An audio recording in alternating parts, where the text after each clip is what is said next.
following is a production of Cary TV, the Town of Cary's government access channel.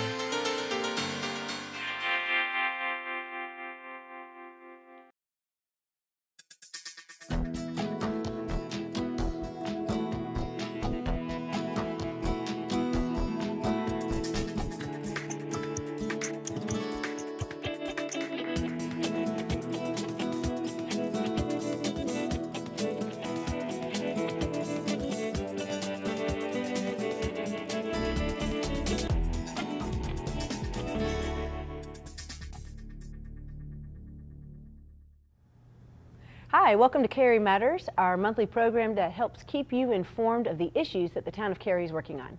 I'm Jennifer Robinson, Council Representative from District A, and joining me today is Jack Smith, District Representative from District C. And as many of you know, he has been around since the 1980s, but what you may not know is that Jack was recently elected as our Mayor Pro Tem by the Council. So Jack, thank you so much for being here with me today. Thank you, Jennifer. I'm looking forward to it. It's a great one we're going to have today, a very special one. And I was thinking how often you talk about each council member serving as a steward for our community and its future.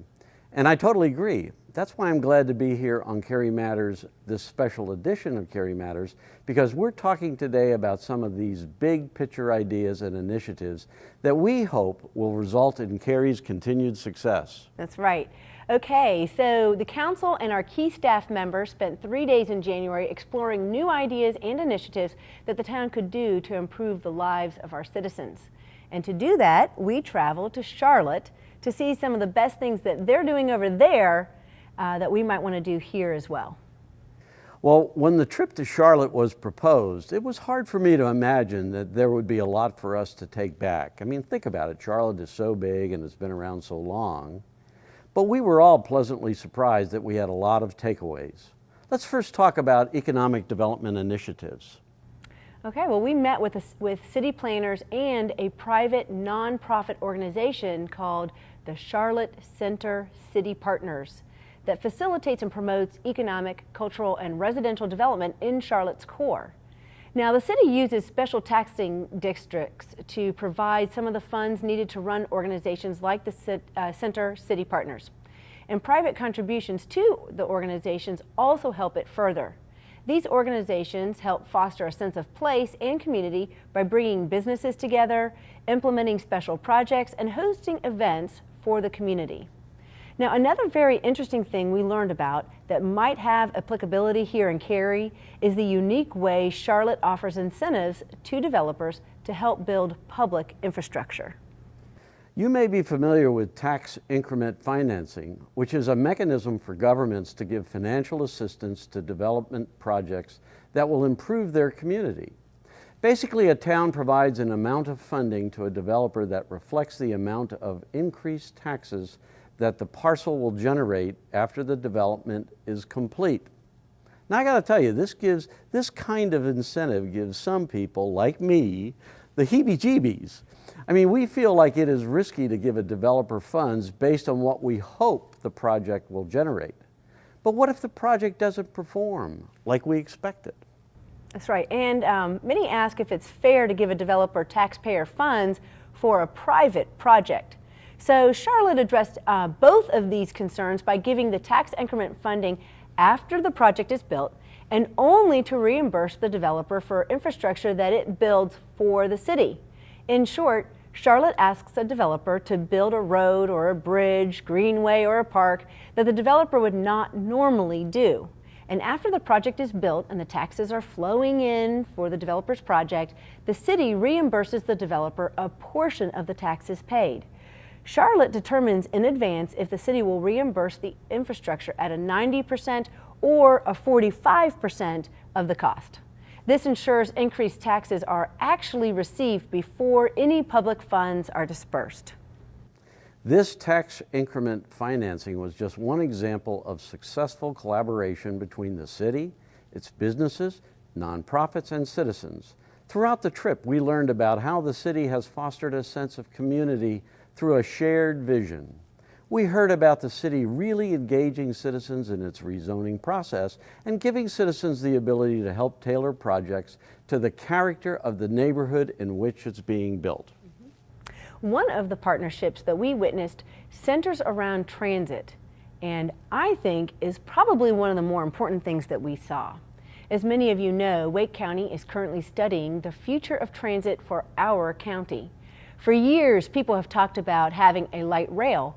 Basically, that's an electric train that would connect our region with frequent stops. But recently, leaders have begun talking about using a bus rather than a train to connect our region. When I first heard this, I really wondered if the bus lines would act as an economic generator that we had seen from rail. And would developers build infill projects around a bus line like they do around transit stops? We recently heard that bus lines called Bus Rapid Transit, or BRT, can be run just like a train along a dedicated corridor. Cities with BRT are reporting economic development along these corridors. The important thing is to actually dedicate a corridor so that it sends the message to developers that investing along the corridor is a worthwhile move. That's right. And the value of the corridor in Charlotte was a definite takeaway for me. Charlotte has a greenway that runs alongside their corridor and small parks with like these cool features. In their downtown core, developers are investing in condos, apartments, and office buildings that can be served directly by the transit corridor. One city representative described their transit corridor as their version of a river, like an attractive feature that neither Charlotte nor Cary has. I mean, we've often lamented that we have no water downtown to act as that kind of conduit. One thing we heard from Charlotte was that they were doing a lot with the assets that they have. And I'd like to apply that lesson here and see us capitalize on the assets that we have and the tools and programs to make the most out of those assets. I agree. And now, if you are interested in the topic of Wake County's transit, you can visit waketransit.com to see the draft Wake County Transit Plan and provide feedback until the 5th of March. Before we move on to another topic, let's talk about one of our overarching takeaways from Charlotte. We were told that Charlotte has about 40% of its land left for development. For a large city like Charlotte, that's actually a lot of land. In contrast, Cary only has about 18% of its land left for development. And with a total land area of 82 square miles, 52 of which are in our current corporate limits and the rest in our planning jurisdiction, that's not a tremendous amount of land left for new development. This means we're going to see more infill developments for sure. And for me, I left Charlotte thinking that we need to be more selective in what gets built. In short, I'd say that the council should wait for great. That's kind of what I'm saying. And not rush in to approve all the development that comes to us, all the development requests that come to us. This thought, though, is in direct conflict with a bill that the State House is considering, and that bill goes under the name Bill H-36. And this bill would limit all cities and towns from being able to impose aesthetic standards on residential developments. Now, if you ever have had a new neighborhood built beside your house, you know how important it is that citizens can impact those design standards. I encourage everyone to learn more about this bill by going to ncleg, and that's L-E-G for legislature, .net, and search for H-36 in the Find a Bill section. That's the name of the section, Find a Bill. If you agree with me that this bill will limit Cary's ability to be the best community we can be, please write to your representative and tell them that the citizens of Cary are not happy with this bill. Okay, stick with us during this brief break. When we return, we're going to talk about something else you can do to help protect your community.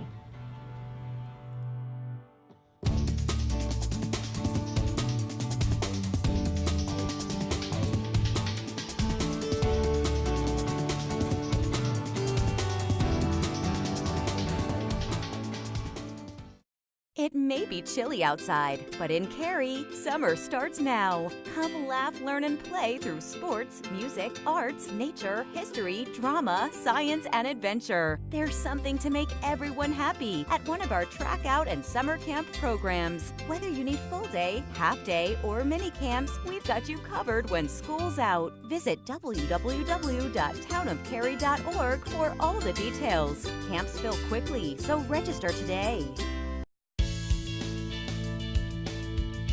Hi, thanks for staying with us during that break. Okay, Jack, let's talk about fostering a sense of community. A sense of community? I thought we were going to talk about trash. Isn't litter sleep on the agenda to discuss? Yeah, it is. We can do both. Okay, how many of you love how beautiful our town is? Does it steam you to see trash along the sides of our roads or in one of our parks? And if you answered yes to one or more of these questions, do I have a deal for you? Okay, help the town, Jack and me, clean up our community during our spring litter sweep on April 11th. But now is the time to sign up, so you can't really wait until the 10th to decide to do this. Well, the recent ice storm notwithstanding, we do live in the South and great weather is coming. This is a fantastic way to get some fresh air, a little exercise, and spend time with others. This day is hosted by our Spruce program, which mobilizes volunteers throughout the entire town to remove litter from our streets, our greenways, and neighborhoods. This event offers a variety of times and locations for volunteers to choose from, and we also welcome participants to gather a group of friends and select a spot on their own. And don't worry if you don't have one of those cool litter grabbers or a bunch of trash bags. The town provides volunteers with all the needed tools and supplies to get the job done. Last year, Spring Litter Sweep hosted 287 volunteers, including the mayor. Together, we collected 2,780 pounds of litter, and 1/3 of that was sorted for recycling. That's nearly 10 pounds per volunteer, which is absolutely amazing. This is a great project for families, individuals, and groups of all sizes. Volunteer registration is as simple as emailing our Spruce coordinator, Sarah Justice, at sarah.justice@townofcary.org, or by calling her at 919-469-4301. We ask that all volunteers be at least 15 years of age or accompanied by an adult. I would like to add that the Spruce program actually coordinates environmental volunteer projects all year long for interested groups and individuals. From trail mulching to planting projects, our Spruce program worked with 3,725 volunteers in 2014 alone. Okay. Yeah, Spruce is our community's program to help keep our town clean and forever green, and we are truly thankful for all of the volunteers who join us in volunteering for projects such as the Spring Litter Sweep. Okay, we're going to go back to another break, and after that break, we're going to talk about something that isn't a bit controversial, the events and meetings during the month of March.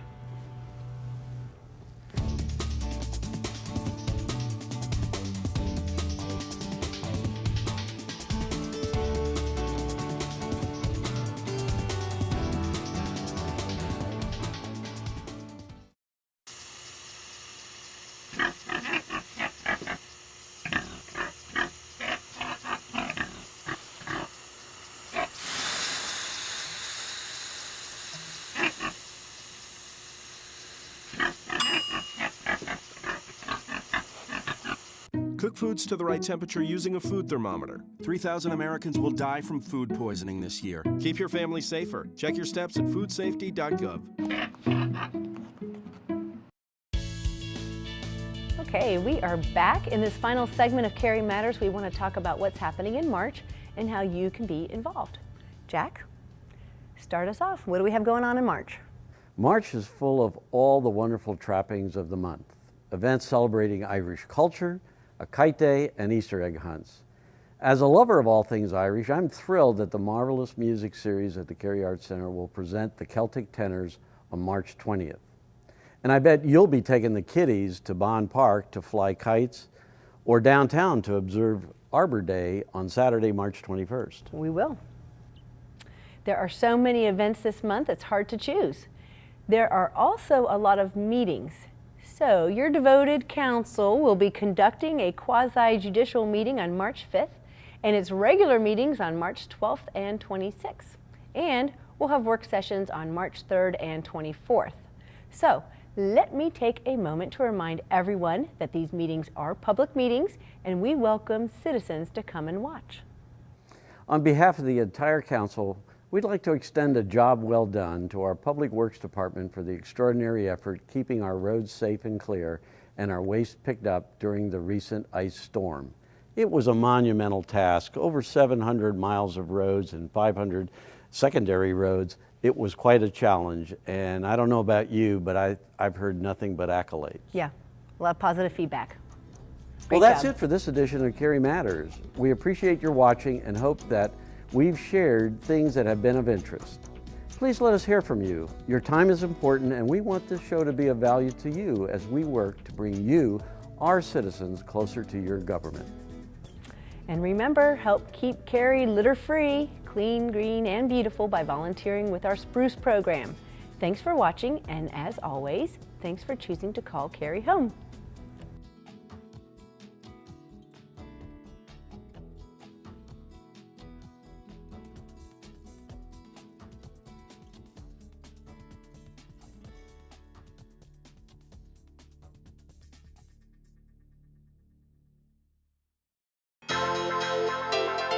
This has been a production of Cary TV. Visit the Town of Cary's website at townofcary.org.